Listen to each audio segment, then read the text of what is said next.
How to fix Instagram nickname feature not showing. Hey, what's up guys? Welcome back to our YouTube channel and let's get started.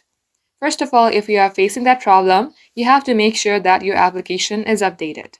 So head over to your Play Store, then here type in Instagram. If your application shows update, tap on to update and update your app. Now see if this fixes your problem. If it's still not working, then head over to your settings. Scroll all the way below onto app section. Then again here search for Instagram. Tap onto your app. Then again under usage, tap on storage. Here clear the cache, and once you do so, you can go ahead and tap on clear data if you remember your credentials.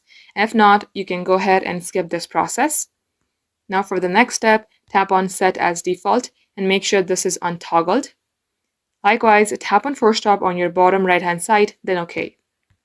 Once you do all this, restart your device and this shall definitely fix your problem. That is all for today guys. Thank you for watching.